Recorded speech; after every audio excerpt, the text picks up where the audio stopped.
Right, minor glitch there, but we're live and kicking with the latest edition of Elevenses. Welcome along. Thanks for joining me this morning.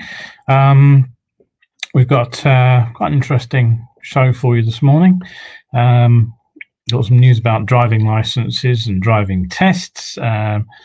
Got some less welcome news on motorcyclists being jailed for various offences.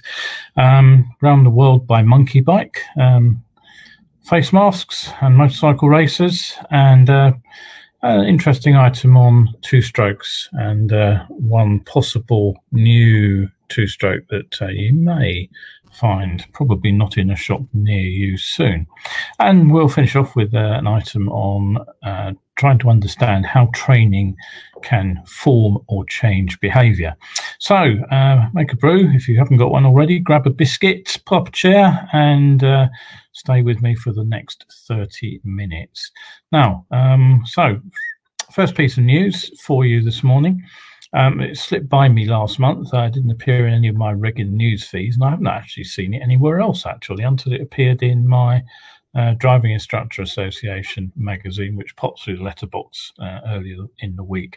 And that's that drivers and riders have been granted a 7-month photo card license extension. Now, basically what that means is if your license expired already from the 1st of February onwards, or if it expires until between that date and the 31st of August, you have an extension. And the idea is that it'll make it a little bit easier for people to maintain journeys without having to renew a photo card license.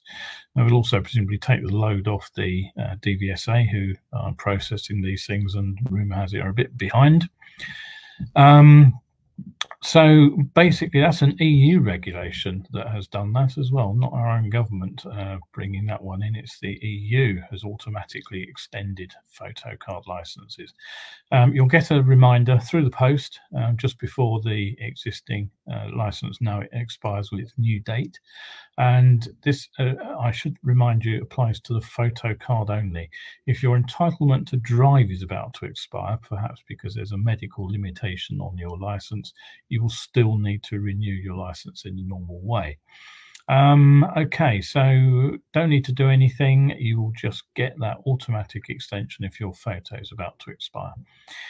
In other news on driving tests, the DVSA and the Scottish Government have announced the timetable for theory tests and motorcycle training to restart in Scotland.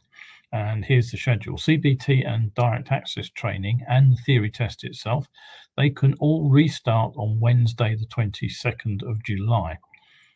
Theory tests will take place with social distancing measures in place to help stop the spread of coronavirus, and bike schools will have their own measures. Module 1 and Module 2 motorcycle tests will restart on Monday, the 3rd of August. If you still need to apply for a driving test because you're a critical worker, you can still do that before those dates. Currently, driving lessons, theory tests and driving tests are still suspended in Wales, and there are also different dates for England and Northern Ireland. So all of the devolved governments are now running their own timetable on that. Right, okay, so still to come, around the world on monkey bike. We've got Valentino Rossi getting involved in the face mask business. I've got a tasty little 250 two-stroke for you to look at, and we'll be talking about how training forms behaviour at the end of the show. But first of all, a couple of fairly unwelcome stories, in fact, about motorcyclists who've been jailed for incidents. The first cost a teenage boy his life, and the other one left a young girl critically injured. The first one I actually mentioned a few weeks ago. It was a fairly weird incident in which somebody hit two people in the crowd at a funeral procession. Anyway, more details have come out because the person went to court. And what happened was a 17-year-old boy was about one of 150 people attending this funeral in Sittingbourne in Kent, and that was on the 16th of April. And the teenager suffered head injuries, and he was airlifted to hospital in London, but sadly died 3 days later. And in the same instance, a 27-year-old man was also seriously injured. And Robert Varrier, 29, was jailed for 5 years and 3 months at Maidstone Crown Court. And he was videoed pulling wheelies on an off-road motorcycle along a narrow residential street where the procession was taking place. The man has since recovered, but the boy died from his injuries. Varrier left the scene, but was arrested later that day, and he pleaded guilty when he was shown overwhelming evidence after initially denied the charges, pleaded guilty to causing death by dangerous driving and causing injury by dangerous driving. And as I say, he got a 5-year and 3-month jail term for that. And he'll also be suspended from driving for 3 years after he's released from prison. In the other incident, again, we have a fairly unpleasant, unsavory story. Nathan Lofthouse, who's 30 years old, hit a young girl after she stepped out from behind a bus whilst looking at her mobile phone. She was thrown into the air by the impact, hit her head on landing, and taken to intensive care, where she spent some time needing some extensive treatment, and she's been left with life-changing injuries. Now, the court was told that he didn't stop at the scene of the crash, but he made off. And he then hid his clothes on the motorbike and for months lied about his involvement in the accident. But police actually found the bike fairly quickly, which just happened to have a drug stash on board as well. He was dealing drugs with this motorcycle. The Recorder of York, Judge Sean Morris, said he was self-obsessed and selfish, and pointed out that he shouldn't have been riding the bike at all because he had no license and no insurance, and the bike was also mechanically defective. The defence's plea, however, that Lofthouse wouldn't have seen the girl in time to avoid the collision was accepted, so he was formally acquitted of charges of causing serious injury by dangerous driving and dangerous driving. But he did admit perverting the course of justice, failing to stop driving without insurance and a license, and cannabis dealing. And he was sent down for 2 years and 10 months and banned for driving for 29 months altogether. So, okay, so still lots of interesting articles online about motorcycle crashes, sadly. There's still a lot of people falling off out there. So, you know, if you are out on the roads, do take some care. People are coming back to biking and they are a bit rusty. So, just a reminder, you're watching Elevenses. I was going to set the screen share up and I've forgotten to do it again. Let me just get that up and running, and we'll be able to see the pictures that I've got for you. That's the one I wanted. What have we got here? Well, it's an adventure bike, but not as you know it. The chap standing next to the bike is Andre Souza, and he's a 24-year-old 600cc Portuguese motorcycle racer, and he's about to set off on a round-the-world tour on that motorcycle. As you can see, he's not chosen one of the fairly ubiquitous adventure bikes for this journey, but he's loaded up fairly well there on a 125 Honda monkey bike. So his adventure tour is going to take him across all 6 continents, and it will plan to last for more than 2 years. And his goal is to set a new world record. Now, the bike has had a few tweaks, including better lights, apparently, but the engine is apparently standard, which means it produces a stunning 9 horsepower and 11 Newton meters of torque. So somewhat down on the typical BMW 1250 GS or KTM Adventure.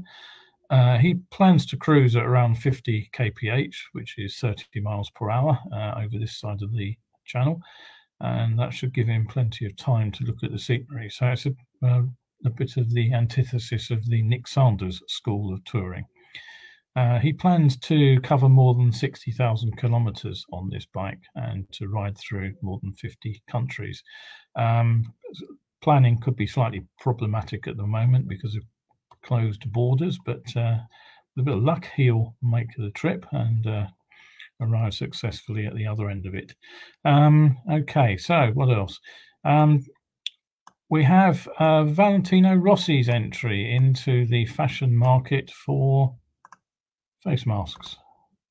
If you can't beat it, exploit it, I suppose. M&P and presumably other outlets around the world are offering these unique VR46 face masks. As I said, named, if you hadn't already guessed it, after MotoGP legend Valentino Rossi.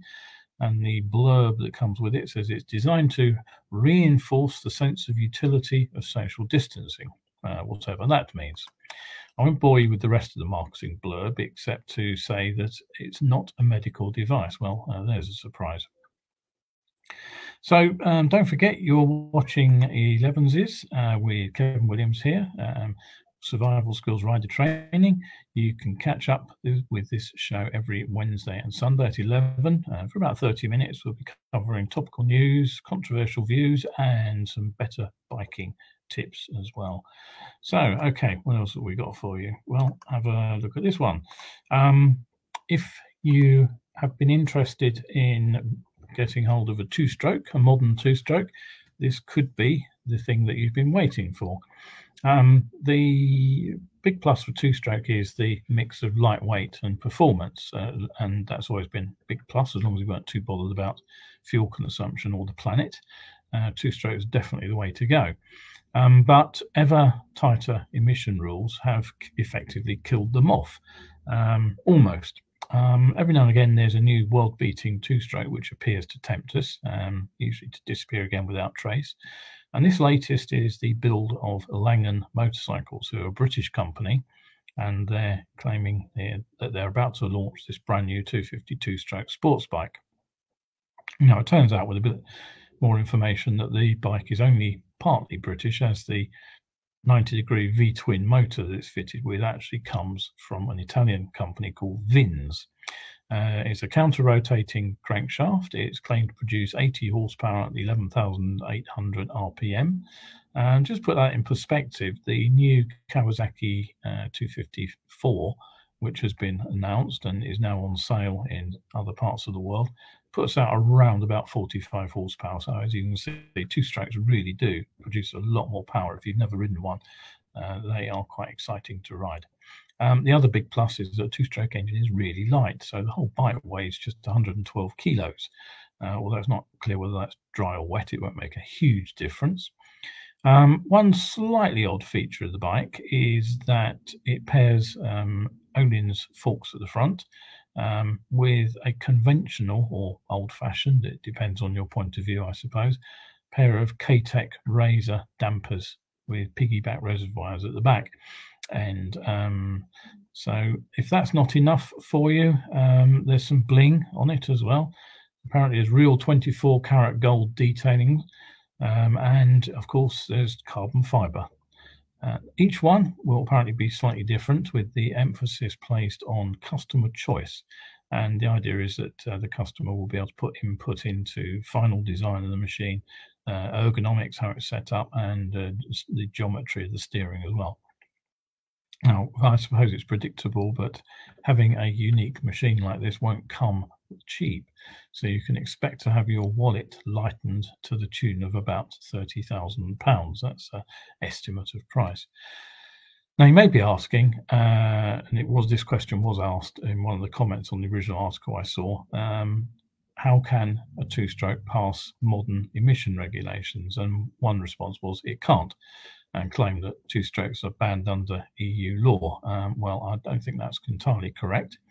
In any case, I don't think anybody would have gone to the trouble of designing a road bike that wasn't actually legal to use on the road. So I had to think about that. And the first obvious step is to make the thing direct injection. So instead of feeding the fuel mixture through the carburetors into the crankcases and swirling it all around and then firing up into the cylinders, just the air that goes into the cylinders, and then the fuel is directly injected. That way you can get much better fuel consumption from these things, and you can also clean up the emissions. The direct injection technology has been around for quite a long time now, at least 2 decades. It's been used on two-stroke powerboat engines, and it's also been used on a couple of Aprilia scooters. And KTM have also released new direct injection two-strokes, and Honda apparently registered patents for their version of a two-stroke engine with direct injection a couple of years back. So other manufacturers are looking at the same route. And anyway, I went off to the VIN's website, and that turns out to be exactly what they've done. So it apparently meets Euro 4 standards as is. Whether it can meet the forthcoming Euro 5 standards, which are due fairly shortly, isn't quite so clear. The second and slightly more complex solution, which has been used, is to seal off the bottom end of the engine completely so that the lubrication oil around the crankshaft is four-stroke, basically four-stroke style, and that keeps the fuel air mix completely separate from the oil, which is the big problem. So if you do that and add a catalytic converter to take care of the emissions that do come from the combustion alone, and that cat won't get clogged up by the oily smoke, which is what would kill off a catalytic converter on a conventional two-stroke, then I can't see any reason that a two-stroke should be dirtier than a four-stroke rather. So there we go. That's quite an interesting item for you. I can't say I like the looks of it particularly. I'd rather it was a sports bike, but hey ho, can't be a chooser if you're a beggar, and there isn't much to choose from in that market at the moment. Now, on to the final topic for this morning. Habit is a habit, and not to be flung out of the window by any man, but coaxed downstairs one step at a time. That was a quote from Mark Twain all the way back in 1894, which I thought was fairly appropriate, because he had an instinctive grasp of something that modern psychological research tells us. Fundamentally, old habits are hard to break, and new habits are hard to form unless we see a good reason for forming those habits. And it's because we etch these behavioral patterns into our neural pathways that we use most often that actually makes good habits important. And now rider training relies actually on habit forming. We're doing one of two things. We're either imprinting new ideas or we're revising old ones. And to do that effectively does take some understanding of how good coaching actually works to get the desired results. Now, good example of the imprinting approach occurs when an instructor is teaching new riders to ride, or an existing rider something new that they don't actually know. In the early stages of any learning process, we have the advantage that the brain is actually a bit of a sponge. It doesn't just soak in information, it actually seeks out anything new that it thinks could prove important for what it's trying to examine. So the challenge for any trainer when training in a new technique or new knowledge is to deliver that in a way that seems relevant and rewarding to the trainee. The trainee has to feel that what they're getting has some kind of benefit. If they haven't got a benefit, then it makes it much more difficult to get that information across. So once that training is relevant and rewarding, then we build these neural pathways, and as a rider, you can keep coming back to them and you can keep repeating the same behavior over and over easily. And it doesn't matter whether that's something as simple and straightforward as checking the bike is in neutral before pressing the electric start button, or something a little bit more complex like the mechanical sort of feel of the clutch, or whether it's something like a behavioral pattern where you check blind spots before moving position. We have to understand why we're doing it and to see that there is a benefit from doing it well. Now, with my basic instructor's hat on, I haven't done the basic instructing for quite a few years now, but I spent 12 years at it, and I have some fairly long-term experience of passing the test with thousands of riders. It's not as easy to teach a rider to ride as most people think. one of the things that I hear very often is that all the instructors are doing is taking somebody out for a bit of a ride. And just follow me around and I'll teach you how to do it. And it really isn't as simple as that. If you hear anybody say that, they really haven't thought through the issues. Now, I learned that a long time ago, actually. I took a ski holiday back in the, I don't even want to mention how long ago it was, but basically I went with my girlfriend, who was already a fairly keen and reasonably experienced skier. And her plan for the holiday was, follow me and I'll show you. Well, I spent a day and a half picking snow out of my eyes and ears before she lost patience and went off on her own as I got really frustrated. So I basically had to sit down and figure it out for myself after that. But if she'd have thought it through, what she would have done was realize that she had to break down what she knew and then feed me those skills one at a time in a way where I could see the benefit of each skill one after another. And that's how we learn to form these habits, which stand us in good stead for the rest of our riding lives. Now, when we move on to training somebody with some experience of riding, then the chances are they've already developed one of these behavioral patterns. Now, if the pattern is good, then it's easy. We just reinforce it. We tell them it's good. That's a simple, very simple way of rewarding somebody for doing something well. Now, the problem arises when the habit is a bad one. I could mention, for example, rolling off the throttle into corners, constantly doing that. It may be the trainee isn't aware or is only vaguely aware. They may often sense there's something not quite right with their riding, but they can't put a finger on it. But again, the good news is that we can, with that reward and with repetition, form the new habit, which is a better one. But it has to be that tangible reward. The trainee has to see that reward, and then if they can, they'll modify their behavior. If we can show them that they won't run into corners too fast, they won't be worried about running wide, they won't be worried about collecting a Scania coming the other way, then generally speaking, the results of this kind of training are very, very quick. Cornering is another, an excellent example. I spend a lot of time working with riders who want to learn to corner better. It's the reason I actually offer my Ride for Fun courses. And it's relatively straightforward to improve areas that the trainee doesn't know about. For example, counter steering is one. For every rider who knows about counter steering, there's probably another one who doesn't really understand it, may not even have heard of it, or at best has a very hazy idea about how it works. So I can explain how we push left and go left, and I can explain why it works. I can show them how it works. And once they begin to improve their ability to negotiate corners, then suddenly, bingo, you have that habit forming going on. But sometimes the trainee turns up and the mandate to the instructor is incredibly vague. I don't know what's wrong. They say, go and feel confident in corners. But what we have to do now as an instructor is be able to identify their problem. We have to look at their riding, work out what the weak areas are, and then build some training to deal with that. Decent instructors should be able to do that without too much problem. And sometimes the issue for the trainee turns out to be lack of knowledge, which is something missing in one part of their riding. And again, if we go take it through step by step, give them that reward, we get the desired result.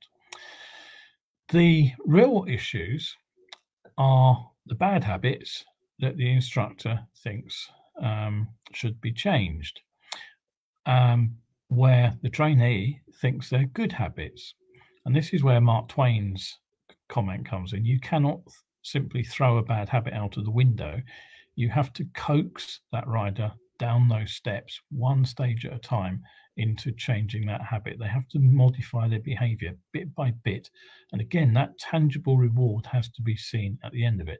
One example that I come across fairly regularly is an over-reliance on engine braking. Now, per se, there's nothing wrong with using the engine to slow a motorcycle down, or at least there isn't on most motorcycles. But there are issues with that. If you ride a big twin, BMW, Ducati, KTM, something like that. If you shut the throttle on that in a relatively low gear, the bike will stop dead. And then, of course, there's absolutely no warning to anybody following you. But I have sometimes had real issues getting it over to people. One trainee, after he was nearly flattened by an unarticulated lorry that he shut the throttle in front of, said the driver shouldn't have been so close. Well, it wouldn't have been much use to him had the driver not swerved and avoided him. So we have to separate what is a really poor piece of understanding of what the brakes are for. They light up a brake light at the back. They're a signal to other road users, with the understanding of what the engine braking can achieve. There's also a misunderstanding about engine braking on two-stroke, for example. You virtually no engine braking is available on a lot of two-strokes. You shut the throttle, nothing much happens. So if somebody tells you you shouldn't be touching the brakes on one of those, there's a serious issue with their understanding of how that bike works. But again, we have to provide people with a sort of a breakdown of why this is. So what we have to do is we have to explain the benefits of slowing down by using the brakes. As I say, maybe the brake light, maybe more control over the deceleration, because if you think about it, one of the problems with engine braking is once that throttle is shut, there's nothing left. That's it.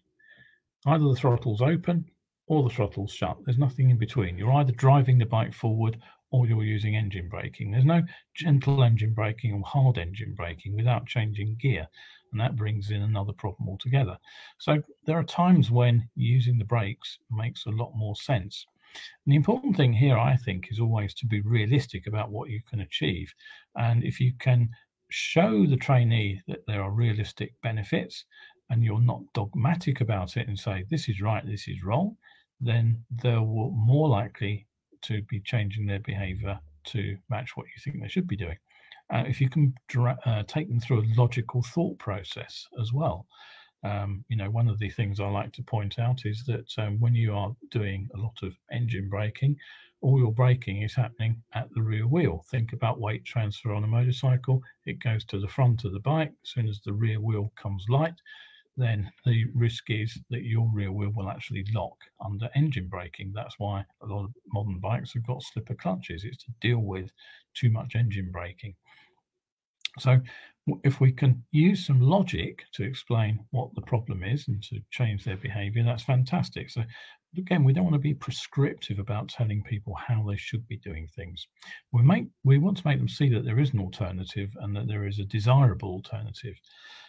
In terms of running into corners on a closed throttle, which I mentioned a moment ago, the reward is that keeping the throttle open all the way through the corner makes the bike feel more stable. It steers better.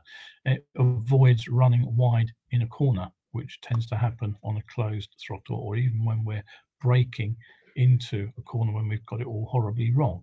So whatever teaching technique we use, as long as it achieves that goal of rewarding somebody for their good behavior, that's what we can do to change the way they see what they're going to do.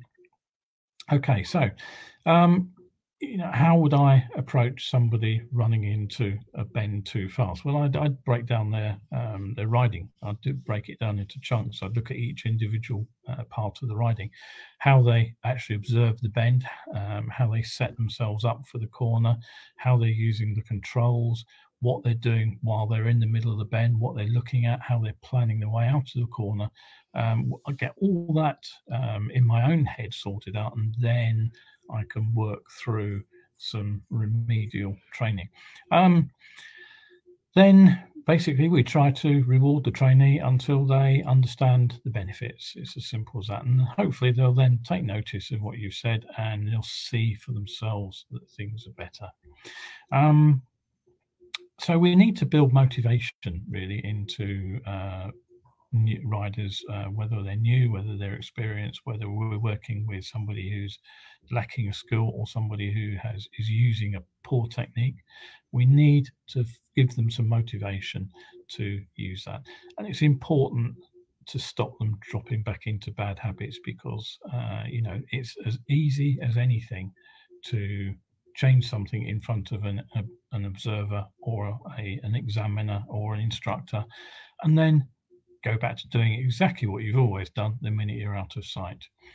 Somebody some years ago on a motorcycle forum, we were talking about this. They called it dual mode riding, and he admitted fully that that's exactly what he did.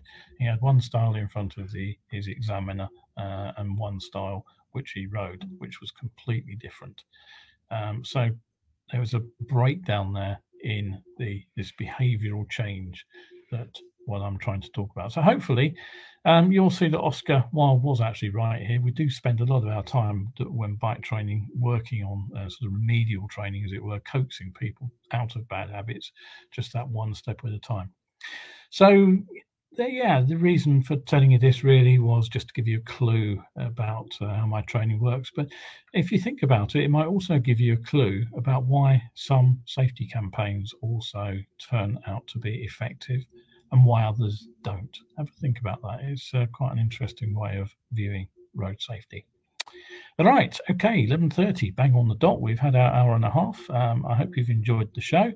Don't forget that you can find out more about my training courses. I'm running courses again since last month. I've got two types of courses running. I've got the back to biking courses for people who want to get onto a motorcycle possibly for the first time, or possibly change to using it for commuting. These are running in London, so if you know anybody who might be interested in such a course, if you're interested yourself, drop me a line. And I've also got my Ride for Fun courses, which I'm still running, the performance sport and performance bend courses, which take place out on the open road. And I'm running one of those again tomorrow. Yes, it is tomorrow, Monday, isn't it? Tomorrow. So yeah, okay. So once again, thank you very much for tuning in to Elevenses with me, Kevin Williams, and Survival Skills, and hopefully see you again on Wednesday for the next show. But for now,